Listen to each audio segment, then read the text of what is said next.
Saya kaget kemarin setelah rapat, disampaikan kepada saya hanya dalam waktu bulan saja. Saya enggak usah sebutkan aplikasi apa, sudah mencapai 123 juta orang masuk ke aplikasi itu. Hanya dalam hitungan bulan, karena pembeliannya sangat masif sekali. Artinya apa? Perilaku konsumen kita sudah dipegang. Moodnya mau kemana sudah dipegang. Arahnya mau kemana sudah bisa ditebak. Dan kita terlambat. Hal-hal seperti ini yang jadi sekali lagi, aturan mengenai perdagangan digital, pembayaran digital, keamanan data, dan juga mobilitas talenta digital kita. Ini pindah kemana? Pindah kemana? Karena sekarang kalau Bapak Ibu lihat, digital nomad di Bali, dari seluruh dunia ngumpul di situ. Bagus, kalau kita bisa memanfaatkan mereka. Tapi yang sering dan harus saya ingatkan, karena potensinya tadi 11.250 triliun,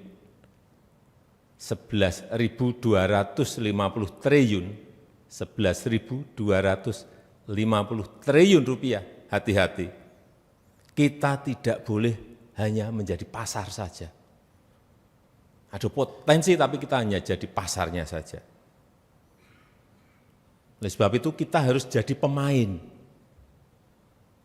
Ini menyiapkan pemain-pemain ini yang memerlukan kerja keras karena waktunya kita dibatasi oleh limit waktu.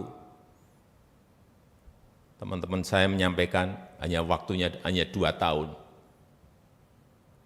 Dari tahun kemarin, pertengahan tahun kemarin. Hanya 2 tahun. Bagaimana kita bisa menyiapkan talenta-talenta digital kita. Ini yang bukan barang yang mudah. Dan kita tidak boleh hanya menjadi konsumen saja. Tadi 123 juta tadi konsumen.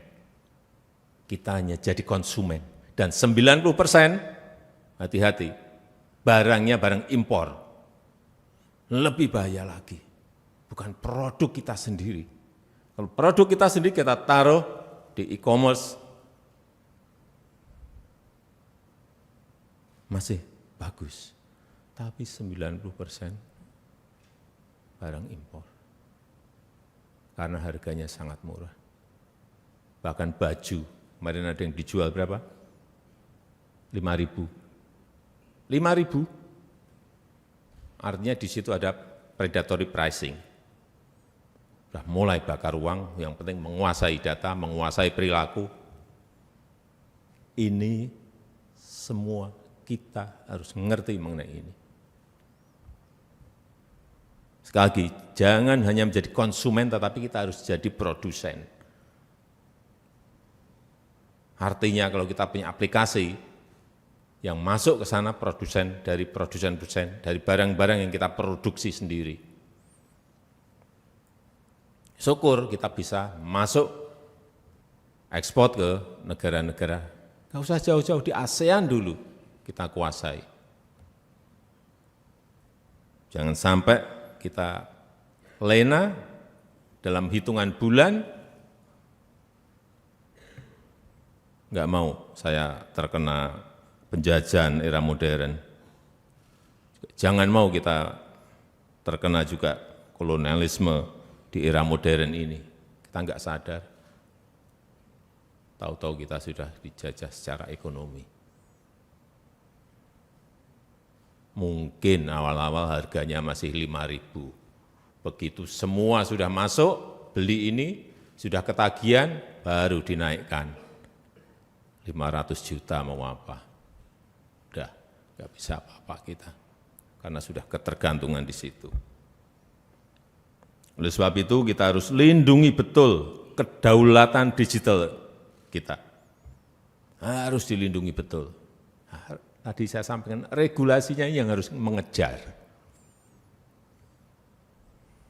Dan kita itu kalau yang ngurusi urusan masalah regulasi, bulatnya kemana-mana, ruwetnya kemana-mana, berbulan-bulan, bahkan bertahun-tahun aja belum jadi. Teknologinya sudah lari cepat sekali.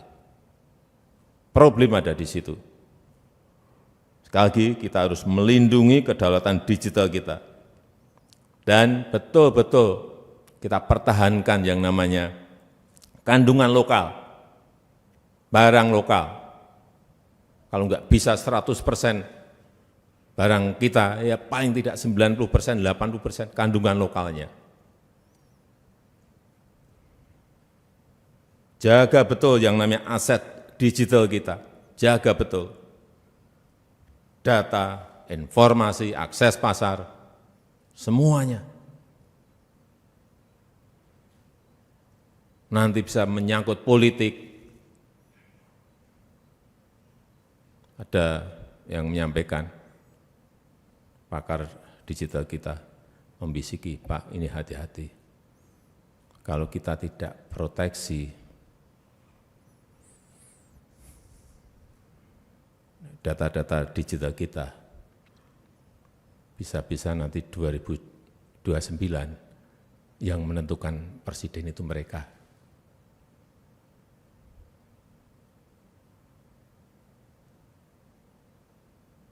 Betapa sangat berbahayanya yang namanya perilaku konsumen, perilaku masyarakat itu bisa di-tag dengan sangat akurat.